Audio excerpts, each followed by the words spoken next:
Serie de predicaciones del libro de Nehemías.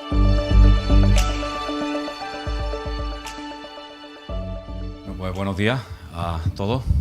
Como dice Isaac, la verdad que es un privilegio estar aquí, porque desde aquí se ve la iglesia más llena. Y los huecos que hay son porque los niños se han subido, que hay un montón. Parece que está en la prehistoria ya eso de cuando estábamos uno aquí, otro a 2 metros, otro a otros 2 metros y cabíamos aquí 20, ¿verdad? Qué alegría volver a ver esto así. Bueno, hoy vamos a ver el capítulo 6 del libro de Nehemías, que estamos predicando de manera ordenada, de manera expositiva. Y recordar, para los que se hayan perdido alguna predicación, que pueden encontrarlas todas ordenadas en el canal de YouTube de la iglesia.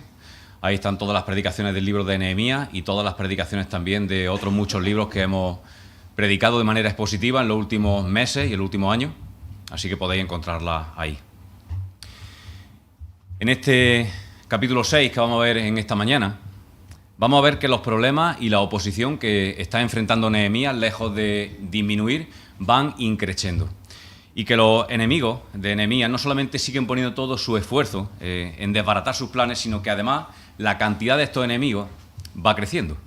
Por eso la predicación de esta mañana se titula Enfrentando la intimidación. Y vamos a estructurar este capítulo en 4 secciones principales para poder desmenuzarlo mejor. Y en estas secciones vamos a ver cómo los enemigos de Nehemías intentan dañarlo en aspectos diferentes y con armas distintas. En los versículos del 1 al 4, vamos a ver cómo quieren provocar en Nehemías un daño físico. En los versículos del 5 al 9, un daño social. Del 10 al 14, vamos a ver que quieren dañarlo a nivel religioso o espiritual.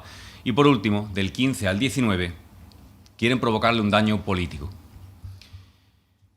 Y la primera de estas secciones, del versículo del 1 al 4, como digo, van a querer provocarle un daño físico y vamos a ver que hay un complot para secuestrarlo. Voy a leer en la Nueva Versión Internacional, así que si me queréis acompañar y si no, pues lo van a ir proyectando aquí. Nehemías capítulo 6, a partir del versículo 1, dice así: Sanbalat, Tobías, Gesén el árabe y el resto de nuestros enemigos se enteraron de que yo había reconstruido la muralla y de que se habían cerrado las brechas, aunque todavía no se habían puesto las puertas en su sitio. Los enemigos de Nehemías ya tenían pocas esperanzas de desbaratar la obra, ya que el muro estaba casi completamente construido. Y tanto Nehemías como todos los que estaban implicados en el proyecto ya habían demostrado que no iban a sucumbir a la amenaza y a los ataques. Pero aún creían que era posible hacer caer a Nehemías de su posición de liderazgo. Y esto para su enemigo era muy importante, porque a esta altura ya se habían dado cuenta de que los propósitos de Nehemías iban más allá de la reconstrucción de los muros. Él tenía planes más allá de aquellas piedras. Dios había levantado a un líder no solamente en la construcción o en la defensa militar, sino que Nehemías tenía mucho trabajo por delante que hacer en el campo espiritual. Su intención era hacer de Jerusalén una ciudad segura y hacer de su gente una comunidad unida, que se volviera a Dios en todos los sentidos. Por eso, sus enemigos se habían propuesto destruirlo a cualquier precio, de la manera que fuera.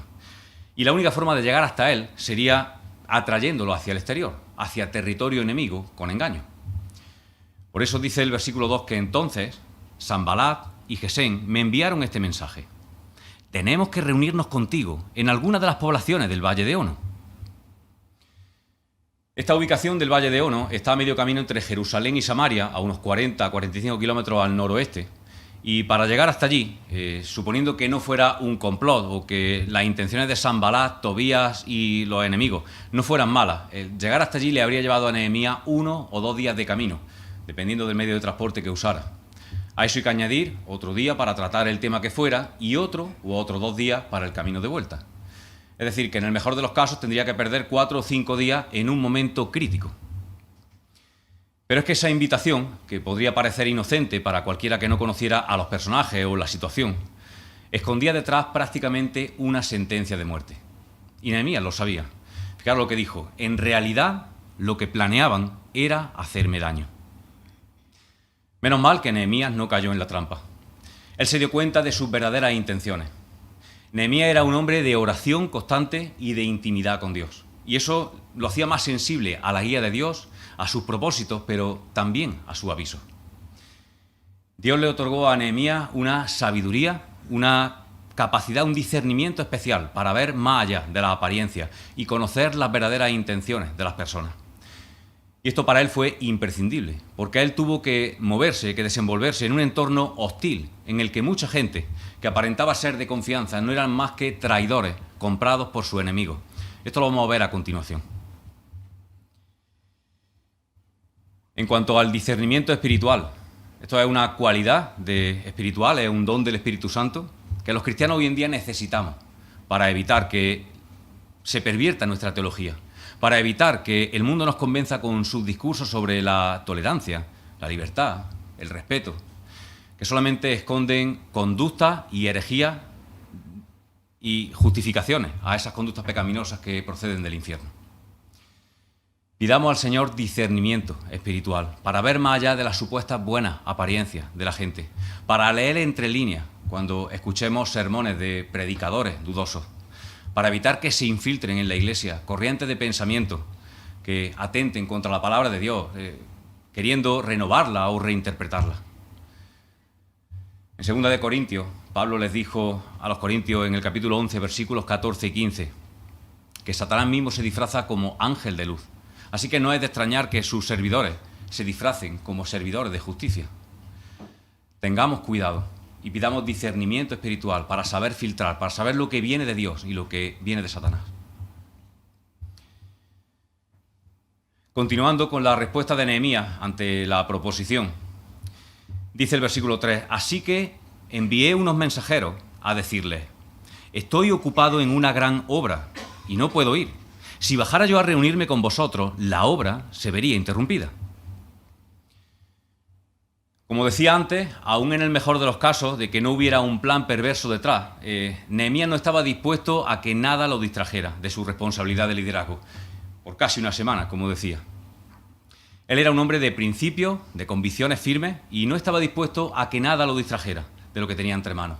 Él había recibido un propósito, un llamado de Dios, y no estaba dispuesto a dejar eso de lado por cualquier propuesta humana.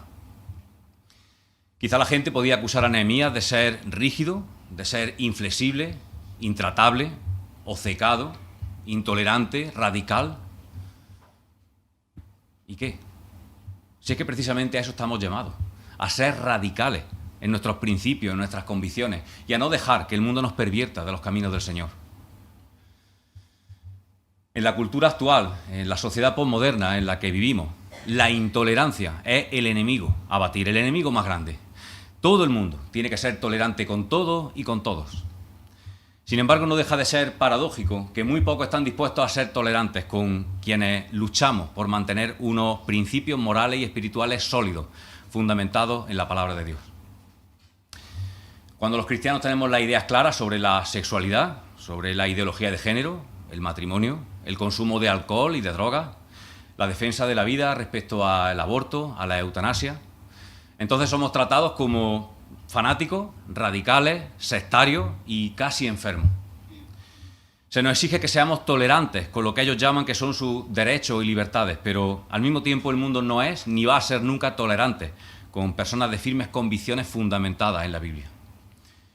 Ya Jesús dijo que seríamos rechazados y perseguidos por ser seguidores suyos. Pero el mundo sigue necesitando que los cristianos estemos ahí, que nos mantengamos firmes, siendo los mensajeros de Dios, que hablemos del Evangelio de salvación, que digamos sin tapujos lo que está bien y lo que está mal, por mucha oposición que tengamos que soportar. Nehemías iba a mostrarse inflexible, y sus enemigos creían que su plan daría resultados simplemente siendo insistente y esperando la oportunidad. Dice, 4 veces me enviaron este mensaje, y otras tantas le respondí lo mismo. Ellos esperaban que en alguna de las ocasiones, aunque ya fuera por cansino, Nehemías decidiera salir de la ciudad y verse con ellos. Y esa sería la ocasión para secuestrarlo y probablemente para asesinarlo y así quitarlo del medio. Es verdad que Nehemías era un protegido del rey. Él llegó a Jerusalén con cartas del rey Artajerjes respaldándolo, pero la verdad es que seguramente no sería difícil tramar un plan, una justificación a su muerte con testigos falsos, con mentiras. Lo mismo que hicieron los hermanos de José cuando lo vendieron a los egipcios y luego le contaron a su padre que había sido despedazado por una fiera. Pero gracias a Dios Nehemías se mantuvo firme y eso le salvó la vida y permitió que los planes del Señor para Jerusalén siguieran adelante.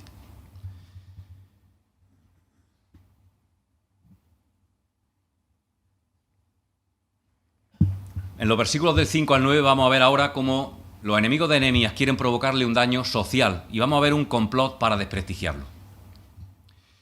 Como digo, 4 veces se negó Nehemías a atender los requerimientos de Sanbalat, así que éste entendió que tenía que cambiar de táctica.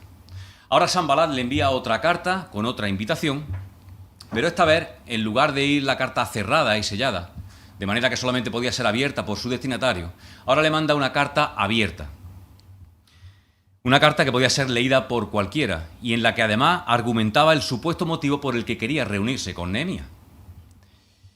Dice el versículo 5, la 5ª vez Sanbalat me envió por medio de uno de sus siervos el mismo mensaje en una carta abierta, que a la letra decía: corre el rumor entre la gente y Gesén lo asegura de que tú y los judíos estáis construyendo la muralla porque tenéis planes de rebelaros.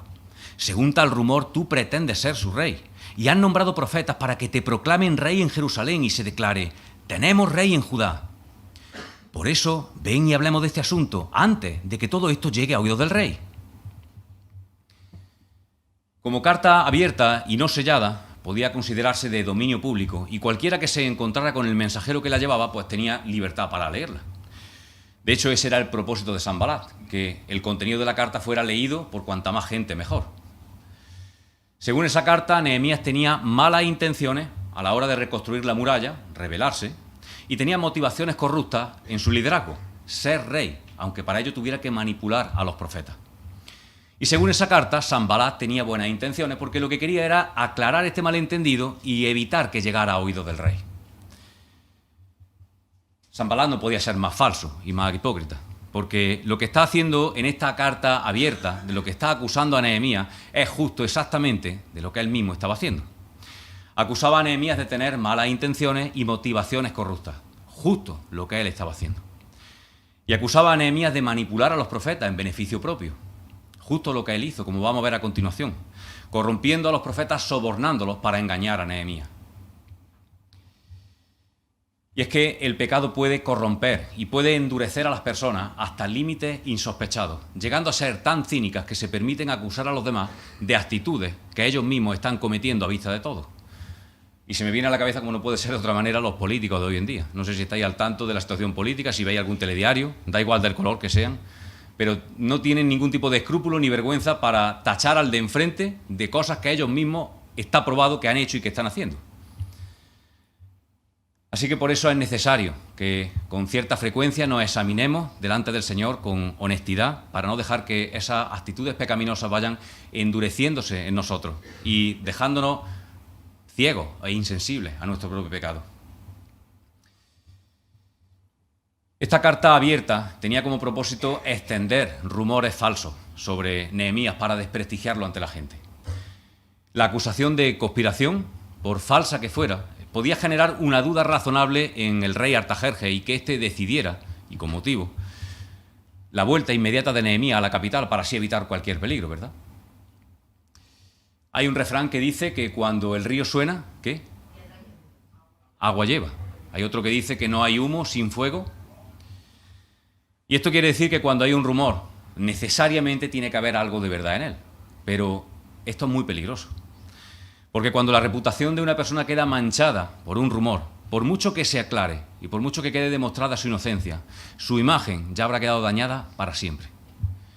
Más o menos es como ese jarrón que tenemos en la entrada o en el salón y estamos fregando, le damos un golpe sin querer, cae al suelo y se hace pedazo. Con suerte, si encontramos todos los trozos y somos capaces de recomponerlo, podemos hacer que recupere su forma original, pero su imagen ya nunca va a ser la misma, ¿verdad? Ya se van a ver todas las fisuras por las que se ha roto. Pues eso pasa con la reputación de alguien cuando un rumor la daña. Así que tengamos mucho cuidado, no solamente no iniciando rumores, sino cortándolos de raíz cuando pasen por nosotros. Nehemías no era culpable en absoluto de nada de lo que decía esa carta. Así que yo estoy seguro de que en los 4 intentos anteriores él no había sentido probablemente ninguna inquietud por acudir a la cita, pero seguro que ahora hubiera deseado ir a aclarar las mentiras que supuestamente estaban circulando sobre él. Es que cuando nos acusan de algo que no hemos hecho, ¿Cuál es nuestra primera reacción? Ofendernos, buscar el origen de la acusación para confrontarla y demostrar nuestra inocencia. Y la mayoría de las veces, aunque seamos inocentes del contenido del rumor, de eso que se está extendiendo sobre nosotros, caemos en otro pecado, el de defender nuestra inocencia a cualquier precio. Y nos dejamos llevar por la ira, hablamos mal, nos dejamos llevar por los deseos de venganza. Pero Nehemías no hizo eso. Él tuvo la sensatez y la sabiduría necesaria para amortiguar el golpe sin reaccionar rápidamente por la injusticia y discernir, por la gracia de Dios, que detrás de esa carta abierta y de ese supuesto rumor que corría entre la gente, o como dice la Reina Valera, que se ha oído entre las naciones, detrás de eso solamente había un refinado plan de sus enemigos para dañar su reputación. Vemos que Nehemías no se deja llevar por sus emociones. Él somete sus sentimientos y sus emociones al control del Señor y se deja guiar por Él para tomar buenas decisiones. Hacer frente a falsas acusaciones, a falsos rumores sobre nosotros nunca es fácil, pero aquí tenemos un ejemplo de cómo hacerlo. Aunque, por supuesto, el ejemplo supremo siempre lo tenemos en Jesús en todo. Cuando Él fue acusado falsamente y sometido a una farsa de juicio, ¿qué hizo? Él no abrió la boca para defenderse. Él sabía que no merecía la pena. Y si respondemos, hagámoslo, teniendo en cuenta lo que dice, por ejemplo, Proverbios 15:1. Dice, la blanda respuesta aplaca la ira, pero la respuesta áspera, agresiva, hace subir el furor, echa más leña al fuego. Si después de haber reflexionado y de estar seguros de que somos 100% inocentes, vamos a defender nuestra inocencia, hagámoslo con tranquilidad, con paciencia, argumentando con la verdad y sin perder la forma. Y sobre todo sabiendo cuándo es el mejor momento para dejar de darle importancia al asunto y dejarlo en manos del Señor. Pablo, que sabía mucho sobre eso de ser acusado falsamente y de ser perseguido injustamente, él escribió en Romanos 12:19, citando Deuteronomio 32:35. Él dijo, no os venguéis vosotros mismos, amados míos, sino dejad lugar a la ira de Dios, porque escrito está, mía es la venganza, yo pagaré. Muchas veces no merece la pena perder el tiempo y la energía rebatiendo esas acusaciones, porque quienes extienden esos rumores, pocas veces están interesados en conocer la verdad. Así que dejemos estas situaciones en manos del Señor y que Él se encargue de estas personas y que Él se encargue de que nuestro nombre quede limpio. Pero debe estar limpio. Esa debe ser nuestra primera reacción, como decía. Examinarnos honestamente a nosotros mismos delante del Señor y ver si hay algo de verdad en esa acusación, en eso que se está diciendo de nosotros. Como decía el salmista, examina, oh Dios, mi corazón, pruébame y conoce mis pensamientos y ve si hay en mí perversidad y guíame. Si van a hablar mal de nosotros, que sea mentira. No demos lugar a que se inicie una acusación. Jesús dijo en Mateo 5:11, Él dijo, dichosos seréis cuando por mi causa la gente os insulte y os persiga y digan toda clase de mal contra vosotros. ¿Cómo? Mintiendo, que sean mentiras.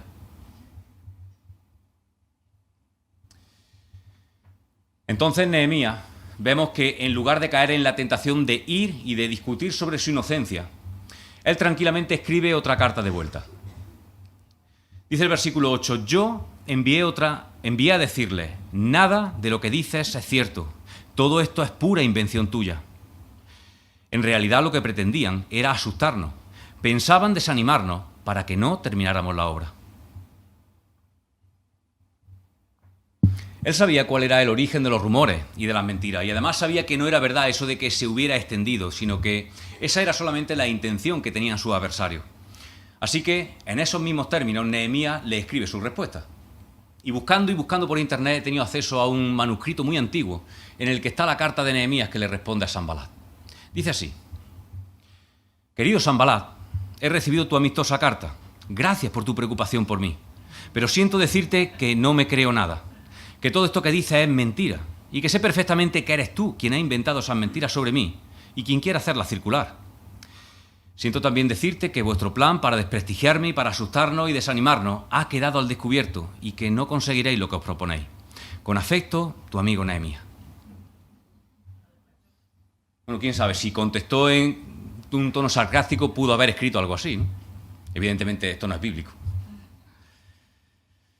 Por supuesto, Nehemías se acuerda en todo momento de Dios y le pide ayuda, porque Nehemías sigue dependiendo del Señor y necesita que lo siga fortaleciendo, porque el propósito de su enemigo era precisamente lo contrario, debilitarlo. Así que ahora Nehemías clama al Señor y le dice: y ahora, Señor, fortalece mis manos.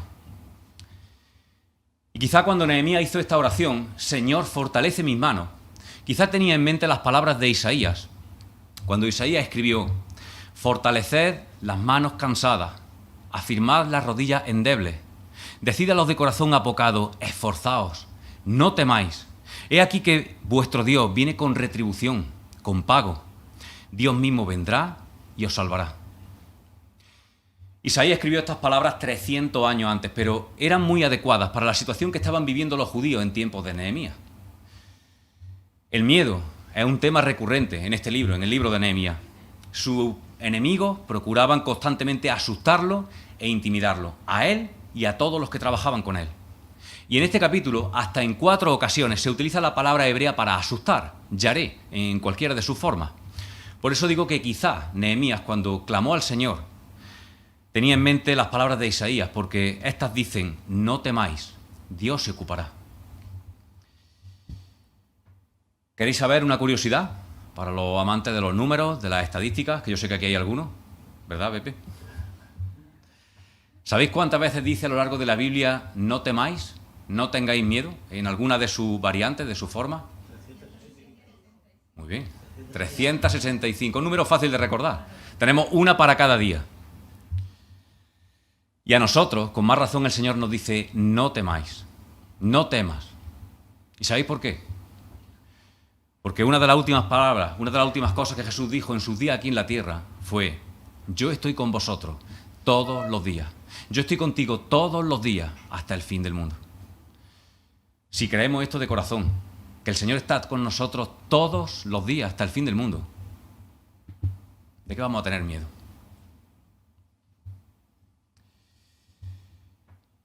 La tercera sección que vamos a ver, los versículos del 10 al 14, vamos a ver cómo quieren provocar en Nehemías un daño espiritual o religioso. Nehemías hasta ahora ha sabido torear los ataques recibidos hasta ahora, las invitaciones trampa y al principio, y luego la provocación con mentiras sobre él en esta carta abierta, pero la cosa no quedó ahí, sino que fue a más. Ahora Nehemías toma la decisión de acudir a un hombre consagrado a Dios, a un profeta. Probablemente buscaba alguien de confianza, alguien con quien desahogarse, algún apoyo entre tanta oposición, alguien con quien compartir sus problemas. Y eso está bien, es algo que debemos hacer. Esto está dentro de todo eso unos a los otros que vimos recientemente. Buscar a algún hermano, algún cristiano con cierta madurez para buscar consejo, para desahogarnos, para contarle nuestras inquietudes, nuestros problemas. Pero tengo que decir que a Nehemías no le fue muy bien. Dice el versículo 10: fui entonces a la casa de Semaías, hijo de Delaía y nieto de Meitabel, que se había encerrado en su casa. Quizá el profeta Semaías se había encerrado como queriendo aparentar miedo ante los enemigos de Nehemías y dando a entender que ambos debían huir y esconderse. Dice: él me dijo: reunámonos a puerta cerrada en la casa de Dios, en el interior del templo, porque vendrán a matarte. Sí, esta noche te quitarán la vida. Pero esto no era más que otro truco, otra trampa. El profeta había sido sobornado por Sanbalat y por Tobías para que pusiera en marcha el plan que previamente habían tramado. La intención era de nuevo destruir la reputación de Nehemías, esta vez en el aspecto espiritual. Como el plan anterior para destruir su imagen política, acusándolo de revolucionario y de rebelde contra el rey, había fallado, ahora el plan consistía en desprestigiarlo a nivel religioso. Nehemías no era un sacerdote, y ahí estaba ese profeta sobornado intentando convencerlo de que debían refugiarse en el templo, haciendo un uso indebido de la casa de Dios y violando la prohibición expresa de entrar en el lugar santísimo que tenía cualquiera que no fuera sacerdote. Si Nehemías se hubiera dejado por lo que parecía que era un buen consejo de un hombre supuestamente al servicio de Dios, hubiera incurrido en un pecado gravísimo, además de haber quedado como un completo cobarde. Si lo hubiera hecho, y sin testigos de nada, hubiera sido la palabra de uno contra la de otro. la palabra de Nehemías contra la palabra de un profeta. Y su reputación religiosa hubiera quedado por los suelos, y esto lo hubiera inhabilitado para liderar al pueblo a nivel espiritual más adelante, como veremos a partir de la semana que viene en los capítulos 7 y 8 en adelante. Pero una vez más, y aún tratándose de un profeta, Nehemías recibe de parte de Dios una capacidad especial para discernir las verdaderas intenciones de Semaías. A Nehemías algo no le cuadraba. No tenía sentido que el Señor lo hubiera llamado a cumplir una tarea que estaba a punto de culminar, que lo hubiera ayudado, que lo hubiera protegido de tantos ataques, de tantos peligros, y que ahora Dios enviara a alguien para advertirle de que se escondiera en un lugar indebido para salvar su vida de una forma egoísta. Por eso dice el versículo 11, entonces yo le respondí, yo no soy de los que huyen. Los hombres como yo no corren a esconderse en el templo para salvar la vida. No me esconderé. Y es que me di cuenta de que Dios no lo había enviado, sino que se las daba de profeta porque Sanbalat y Tobías lo habían sobornado. En efecto, le habían pagado para intimidarme y hacerme pecar siguiendo su consejo. De este modo podrían hablar mal de mí y desprestigiarme. Vemos que por muy íntegra y reconocida que parezca una persona del Señor, un profeta, en este caso, o a día de hoy un pastor, un predicador, siempre hay que examinar sus palabras, su enseñanza, a la luz de la palabra de Dios. Lo mismo que hicieron los cristianos de Berea cuando Pablo fue a predicarles. Porque nadie está exento de caer, de corromperse. ¿Cuántas veces hemos visto pastores y líderes que se han desviado y con el tiempo hemos visto que tenían una doble vida, corrompidos por el dinero, por el poder, por la inmoralidad? Este supuesto amigo resultó ser otro enemigo más, incluso peor que los de fuera, porque este, al ser profeta, pues nadie se esperaba que fuera un traidor. Sin embargo, se dejó corromper por Sanbalat y por Tobías, y esto no era lo peor.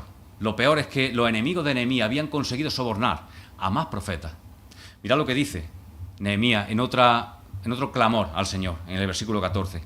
Dice, Dios mío, recuerda las intrigas de Sanbalat y Tobías.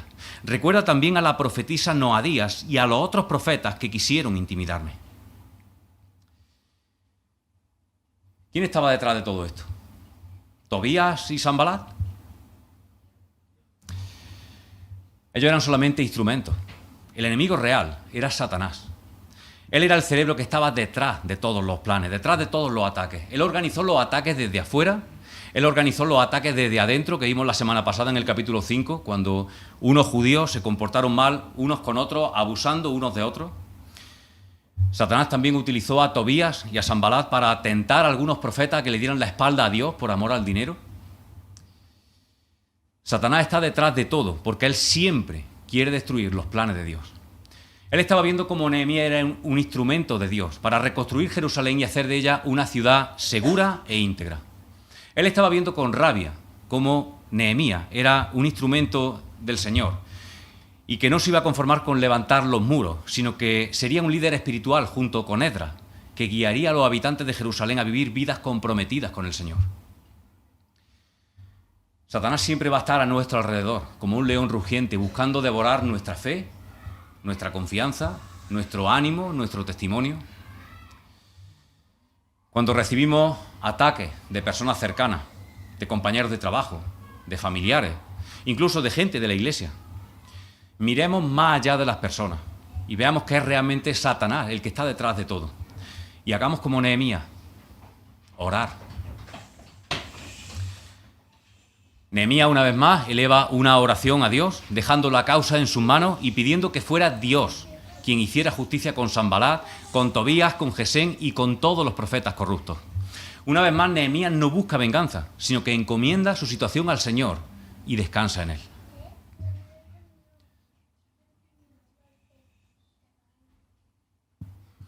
Y vamos a ver por último ahora, en los versículos del 15 al 19, cómo quieren dañar la imagen política de Nehemías y se trama un complot para destruir su autoridad.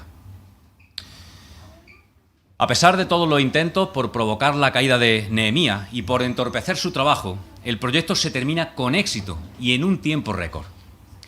Dice el versículo 15 que la muralla se terminó el día 25 del mes de Elul. Su reconstrucción había durado 52 días. 52 días. Tengo una obra enfrente de mi casa que lleva para 2 años. y todavía está a media. Otra casa están haciendo al lado que corre un poco más, pero también llevan 6 o 8 meses y todavía no está terminada. El perímetro de la muralla de Jerusalén medía aproximadamente 5 kilómetros y 12 metros de altura. Y en menos de 2 meses, que por cierto fueron los 2 meses de verano de más calor, los muros de Jerusalén habían pasado de estar en la ruina, en escombros, a estar completamente levantados. Y esto gracias, entre otras cosas, al trabajo de muchos bien organizados que vimos en el capítulo 4. Pero aunque muchos estaban comprometidos con el proyecto y se habían esforzado muchísimo en arrimar el hombro y en poner su granito de arena, o más bien de piedra en este caso, y aunque Nehemías había trabajado sin descanso en la obra y liderando el proyecto y animando a la gente, él sabía que nada de esto hubiera sido posible sin Dios. Lo mismo que Satanás estaba detrás de todos los ataques, Dios estaba detrás del proyecto, cuidando de que terminara con éxito. Y esto era algo tan sobrenatural y tan evidente que cuando todos nuestros enemigos se enteraron de esto, versículo 16, las naciones vecinas se sintieron humilladas, pues reconocieron que ese trabajo se había hecho con la ayuda de nuestro Dios. Nehemías siempre estuvo dispuesto a dar la gloria a Dios y a reconocer que Él estaba detrás de todo. En el capítulo 1, él confió en Dios cuando oró a Él. En el capítulo 2, reconoció que la mano misericordiosa de Dios había estado sobre Él. Al final de este capítulo 2, les dijo a sus enemigos que el Dios del cielo les daría éxito en el proyecto. En el capítulo 4, Nehemías animó al pueblo a acordarse de que el Señor es grande y de que pelearía por ellos. Él siempre estuvo dispuesto a reconocer el mérito de Dios. ¿Estamos nosotros también dispuestos a ver que la mano de Dios es la que está detrás de todo lo bueno que nos pasa y a darle a Él la gloria por todas las bendiciones que recibimos? Y ahora viene el último de los problemas que vamos a ver en esta mañana. El intento de desestabilizar a Nehemías a nivel político. No solamente algunos profetas habían sido sobornados y se habían corrompido, sino que también los nobles y las personas importantes de la ciudad estaban podridas. Mira lo que dice a partir del versículo 17. Dice, en aquellos días, los nobles de Judá se mantuvieron en estrecho contacto con Tobías, pues muchos judíos estaban aliados con él en vista de que era yerno de Secanías, hijo de Araj, y de que su hijo Johanán era yerno de Mesulán, hijo de Berequías. En mi presencia hablaban bien de mí, pero luego le comunicaban todo lo que yo decía. Qué triste, ¿verdad? Nehemías ya no se puede fiar de los profetas, no se puede fiar de los nobles.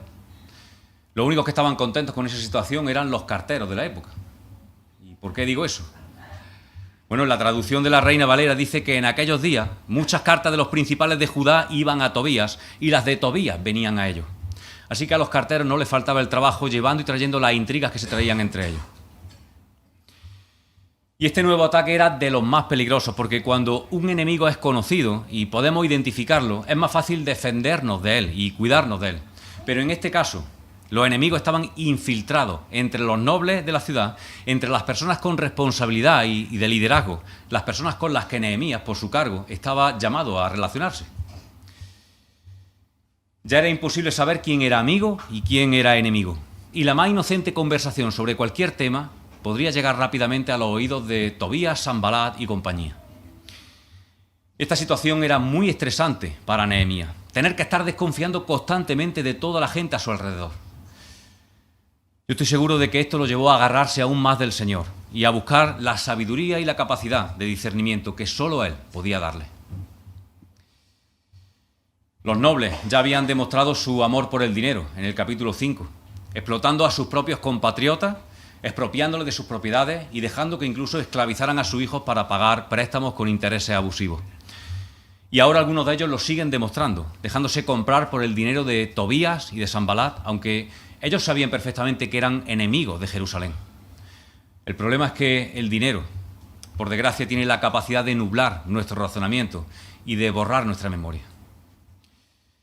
Ya lo dijo Pablo en 1 de Timoteo 6, versículo 10. Él dijo que la raíz de todos los males es que el amor al dinero. No el dinero en sí mismo, el dinero no es malo. El dinero bien usado es una bendición. El amor al dinero es la raíz de todos los males, el cual codiciando algunos se extraviaron. Tengamos mucho cuidado cuando veamos que tenemos que hacer algo indebido a cambio de un beneficio económico, porque nuestra mente es muy rápida para buscar una justificación, así que tenemos que andarnos aún más rápidos para decir no.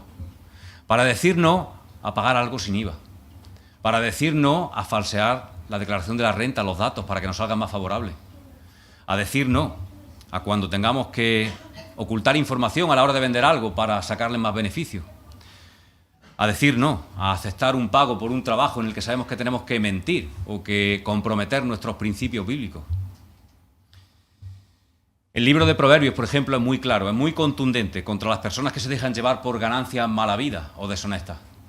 Y Jesús también habló de esto. Jesús en Lucas 12:15 dijo: estad atentos y guardaos de toda forma de avaricia, porque la vida de una persona no depende de sus bienes. Así que tengamos mucho cuidado, porque este amor al dinero, el amor por lo material, se filtra de una manera muy sutil en nosotros. Y los nobles de Jerusalén no solamente se habían dejado comprar, sino que además habían sellado su pacto con los enemigos de Nehemías, forjando alianzas familiares. Habían perdido todo respeto por la institución del matrimonio y habían caído en lo que el pueblo de Israel tenía terminantemente prohibido: unirse en matrimonio con otras naciones. Sus antepasados ya habían caído en esto y habían pagado consecuencias muy dolorosas por ello, pero se habían olvidado de ello. Y Nehemías iba a tener que hacer frente a este problema, que llegó a ser tan grave que incluso alcanzó a los propios maestros de la ley y a los sacerdotes. Dentro de algunas semanas, en el capítulo 13, veremos que el hijo del sumo sacerdote llegó a ser incluso yerno del mismísimo Sanbalat. Imaginaos, el sumo sacerdote y Sanbalat llegaron a ser consuegros. Termina el texto diciendo que, por su parte, Nehemías trataba de intimidarme con sus cartas. Nehemías no paró de recibir ataques. No es que unos sustituyeran a otros, sino que iban evolucionando y se iban sumando unos a otros. A las primeras cartas, con acusaciones, con mentiras, con intimidaciones, hubo que sumar el soborno a los profetas, a los nobles, la alianza familiar entre los enemigos de Nehemías y la nobleza de Jerusalén. Y a eso hay que añadir que las cartas, como las primeras, con intimidaciones, con mentiras, no pararon de llegar con el propósito de asustarlo, de desanimarlo y de intimidarlo. Y es que Satanás no se cansa jamás de atacar los planes de Dios. Satanás no tiene días libres en los que podamos bajar la guardia, relajarnos y vivir tranquilos. Pero no por eso debemos vivir con miedo, ni asustados. Hemos visto que con el Señor todo es posible, que las dificultades y los ataques se iban sucediendo, pero que la historia de Nehemías nos muestra que cuando vamos de la mano del Señor no hay problema que nos pueda parar, ni enemigo que nos pueda destruir. Esta no es la historia de Nehemías contra Sanbalat, Tobías y Gesén. Ellos solamente eran instrumentos en manos de los protagonistas principales, de los protagonistas reales. La batalla real que vemos desde Génesis hasta Apocalipsis es entre Dios y Satanás, entre el ejército de Dios, de sus ángeles, y el ejército de los demonios de Satanás. Nosotros estamos ahí en medio, pero podemos estar tranquilos, porque ya nos han contado el final de la película. Nosotros ya conocemos el final de la historia, ya lo hemos leído. Por eso quiero dejaros con un versículo que Pablo le escribió a los colosenses, en el que dice que Dios desarmó a los poderes y a las potestades, a Satanás y a sus demonios, y por medio de Cristo los humilló en público al exhibirlos en su desfile triunfal. La victoria es del Señor y nuestra con Él. Amén. Pues Señor, te damos las gracias porque sabemos que tuya es la victoria y sabemos, Señor, que por ser adoptados como hijos tuyos, por haber sido redimidos, y por pertenecerte a ti, Señor, sabemos que también tenemos la victoria. Señor, gracias por tu palabra, gracias porque la historia de Nehemías está aquí para enseñarnos. Y te pedimos, Señor, que nos ayude a ser firmes, como lo fue él, a dejar nuestra causa, la injusticia, Señor, que podamos sufrir, los ataques que podamos recibir, dejarlos en tus manos para que tú te ocupes y descansar en ti, Señor. Ayúdanos, Señor, a ser firme y constante, Señor, en nuestro trabajo para ti, sabiendo que tú te ocupas, Señor, de que tus propósitos, de que tus planes lleguen a buen término. Tú te vas a ocupar de protegernos, de cuidarnos, Señor, para que podamos cumplir con tus propósitos para nuestras vidas. Ayúdanos, Señor, a ser íntegros, a no dejarnos manipular, a no dejarnos engañar por el mundo. Señor, darnos discernimiento espiritual para saber filtrar lo que viene de ti y de lo que no. Señor, y ayúdanos a que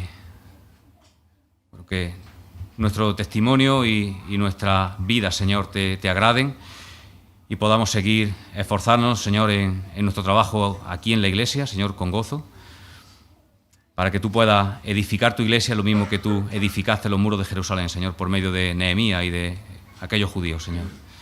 En tu mano nos encomendamos y te damos las gracias, en el nombre de Jesús. Amén.